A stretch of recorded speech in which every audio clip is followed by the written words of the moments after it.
Tamil grade free, unit free, lesson free. Tamil 3ஆம் தரம் தொகுதி 3 பாதம் 3. வணக்கம் மாணவர்களே. வணக்கம் ஆசிரியே. நீங்கள் நலமா? ஆம் ஆசிரியே, நாங்கள் நலமாய் இருக்கிறோம். நன்றி ஆசிரியே. நீங்கள் எப்படி ஆசிரியே? நானும் நலமாய் இருக்கிறேன் பிள்ளைகளே, நன்றி. இப்பொழுது நாங்கள் ஒரு முக்கியமான தலைப்பை பற்றி பேச போவோம். மாணவர்களே, நூலில் பக்கம் 27 பாருங்கள். Students, please open your book on page 27. பிள்ளைகளே, இந்த படத்தை பாருங்கள். வாவ் ஆசிரியே, இது அழகான படம். மாணவர்களே, நீங்கள் தரம் 1 இருந்தபோது சில விலங்குகளின் பெயர்களை அறிந்தார்கள். இப்போ நீங்கள் சில விலங்குகளின் பெயர்களை சொல்லுங்கள். ஆசிரியே, நான் ஒரு விலங்கு. நல்லது. இன்னொரு விலங்கு பெயர் சொல்லு. பூனை ஒரு விலங்கு. நல்லது. இன்னும் சொல்லு. செவால் ஒரு விலங்கு. ஆமா, செவால் தமிழில் எப்படி சொல்லலாம்? குதிரை. ஆமா, குதிரை. சரி, உனக்கு வேறொரு விலங்குகளின் பெயரை தெரியுமா? ஆமாசியே, குரங்கு. ஆமா, குரங்கு. குரங்கு ஒரு விலங்கு. இன்று மாணவர்களே, நாங்கள் வீட்டு விலங்குகளை பற்றி அறிந்து கொள்கிறோம். Nous parlons sur ban animaux domestiques. Domestique, ça veut dire qui nous élevons chez nous, à la maison, dans la cour. D'accord? சரியா? ஆசிரியே.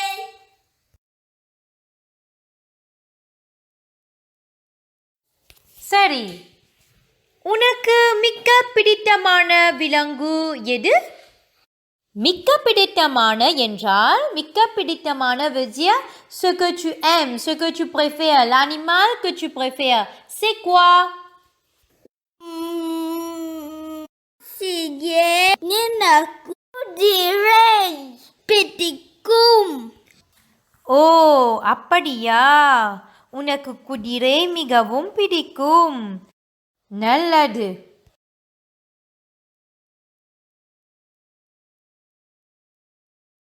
இது என்ன? இது பசு. ஓகே, பசு என்ன தரும்? பசு பால் தரும்.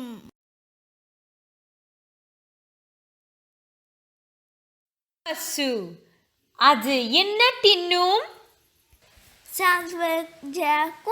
தின்னும்.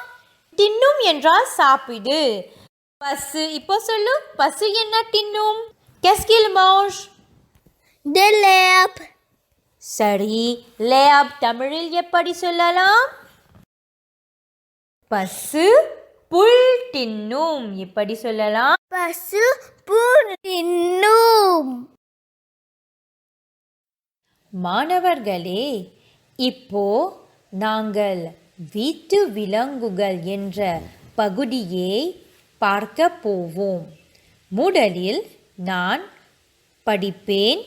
நீங்கள் உங்களுடைய பேனாவால் நூலில் கவனி. வீட்டு விலங்குகள். குகன். வீட்டுக்கு பின்னால் ஒரு கொட்டகை இருக்கிறது. அதில் பல விலங்குகள் வாழ்கின்றன. ஒரு பசுவும் 2 ஆடுகளும் உள்ளன. இவை வீட்டு விலங்குகள்.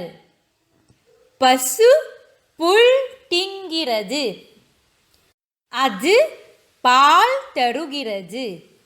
ஆடு தழை தின்கிறது.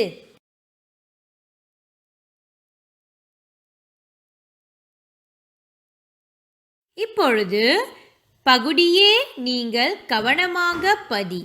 சிம்ரி, நீ முதல் சொற்றொடரை படி. Kugan, நாய், பெயர், மிலு.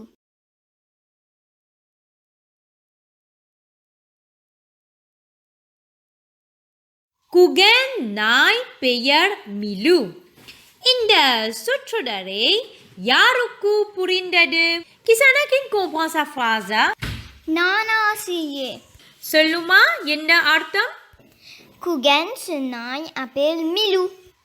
ஆமா, நல்லது. Très bien. நாய் என்றால் dog, le chien. குகன் நாய் பெயர் மிலு. பெயர் என்றால் என்ன? பெயர் என்றால் நேம்.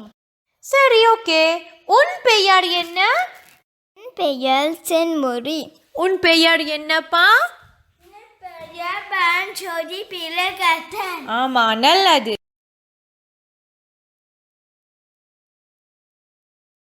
இரண்டாவது தொடரை வாசி. அது ஓர் அழகான நாய்.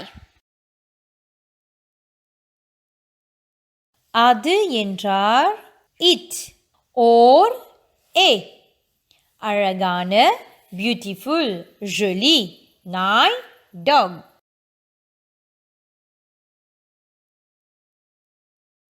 அது ஓர் அழகான நாய். இங்கே ஓர். ஓர் என்றால் என்ன? N A. We use or in front of a Tamil vowel. அது ஓர் அழகான நாய். இங்கே ஓர். ஓர் என்றால் என்ன? N A. We use or in front of a Tamil vowel. Tamil vowels. Tamil vowels என்றால் உயிர் எழுத்துக்கள். உயிர் எழுத்துக்கள் யாவை? யாருக்கு தெரியும் உயிர் எழுத்துக்கள்? கை தூக்குங்க. பரஞ்சோதி, நீ சொல்லுப்பா. உயிர் எழுத்துக்கள் யாவை? ஆ ஆ இ ஈ உ ஊ ஏ ஏ ஐ ஓ ஓ ஔ. நல்லது. Examples. ஓர் இலை, ஓர் ஆது, ஓர் அலமாரி, ஓர் ஈ. பகுதியை கவனியுங்கள். அது வெள்ளை நிறம். நீங்கள் சொல்லுங்கள். அது வெள்ளை நிறம். சரி. அது வெள்ளை நிறம் என்றால் it is white. அது it வெள்ளை நிறம் white. Les blancs. கவனியுங்கள். வெள்ளை நிறம். இந்த படத்தை பாருங்கள்.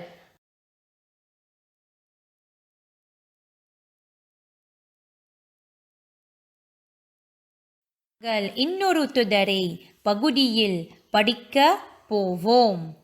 நீங்கள் கவனியுங்கள். குகனை பார்த்து வால் ஆட்டுகிறது. நீ வாசிமா. குகனை பார்த்து வால் ஆட்டுகிறது. குகனை பார்த்து வால் ஆட்டுகிறது. குகன் பகுதியில் இருக்கின்ற சிறுவனே பெயர். The name of the boy in the comprehension. பார்த்து on seeing.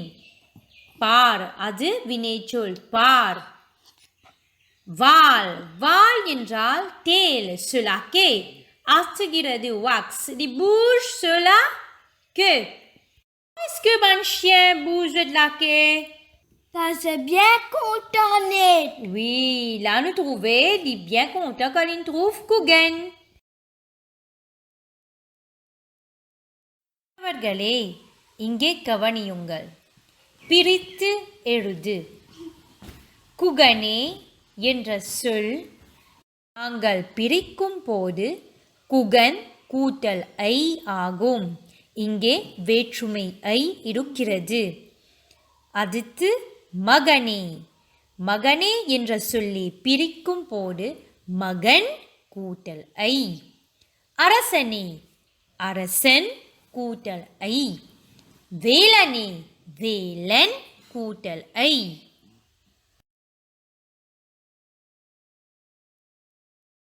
அடுத்து அது லவ் லவ் என்று குறைக்கிறது. Love love. லவ் லவ் என்றால் உஃப் உஃப். அவ்வாயே நீ செய்ய முடியுமா?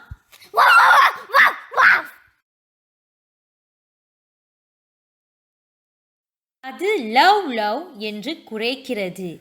குறைக்கிறது நிகழ்காலத்தில் இருக்கிறது இந்த வினைச்சொல். அது குறைக்கிறது. கவனி, நிகழ்காலம். அது இக்கிறது. அது குறைக்கிறது. அது குடிக்கிறது. அது பிடிக்கிறது. பகுதியே இன்னொரு முறை படிப்போமா? Shall we read the comprehension one more time?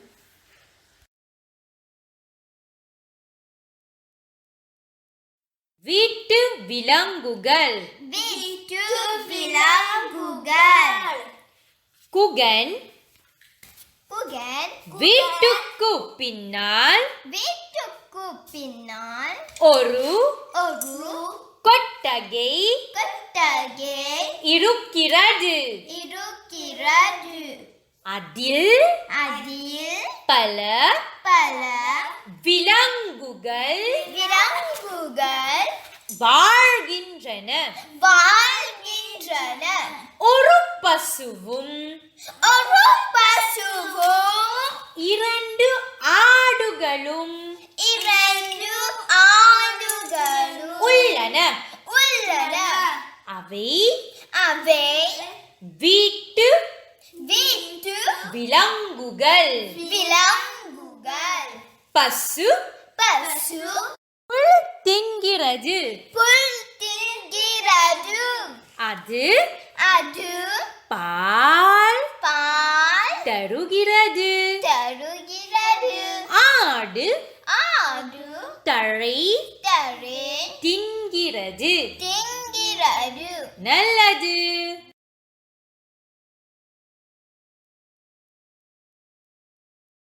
Guhan நாய் பெயர் மிலு.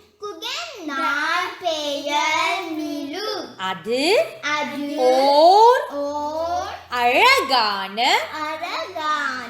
நாய். அது வெள்ளை நிறம். குகனை பார்த்து வால் ஆற்றுகிறது.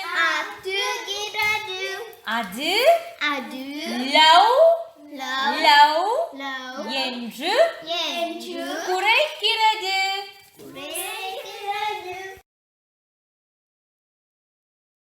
மாணவர்களே, நூலில் பக்கம் 30 பாருங்கள்.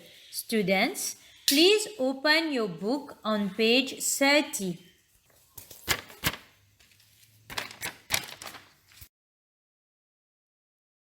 பாருங்கள். ஆமா, ஓர். We use or in front of a word starting with Tamil vowel. எடுத்துக்காட்டியாக ஓர் அம்மா. மாணவர்களே, நம்முடைய தமிழ் vowel யாவை?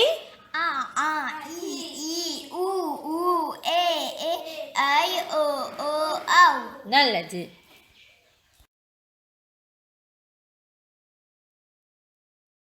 பயிற்சி. கோடித்த இடங்களில் ஓர் சேர்த்து எழுது. இவர் ஆசிரியை. உன் வகுப்பில் அலமாரி இருக்கிறது.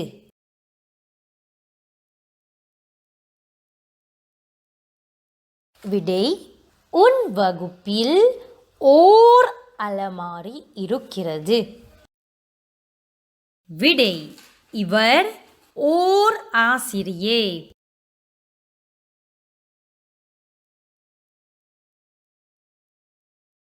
உன் உணவு பையில் ஆப்பிள் பழம் இருக்கிறது. விடை உன் உணவு பையில் ஓர் ஆப்பிள் பழம் இருக்கிறது. நான்காவது, பெட்டியில் ஊடல் இருக்கிறது. ஊடல் என்றால் whistle and siffle. நான்காவது, பெட்டியில் ஓர் ஊடல் இருக்கிறது.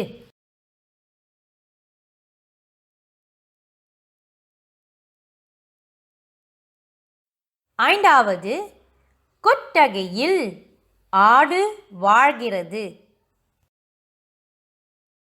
விடை கொட்டகையில் ஓர் ஆடு வாழ்கிறது. இந்த பாடத்தில் நாங்கள் பகுதியின் 2ஆம் பத்தியை பார்த்தோம். In this lesson, we have covered part of the second paragraph of the comprehension வீட்டு விலங்குகள்.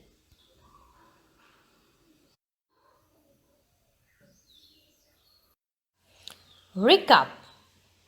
இந்த பாடத்தில் நாங்கள் ஓர் என்னும் பயிற்சியையும் பார்த்தோம். In this lesson, we have also learnt the word or.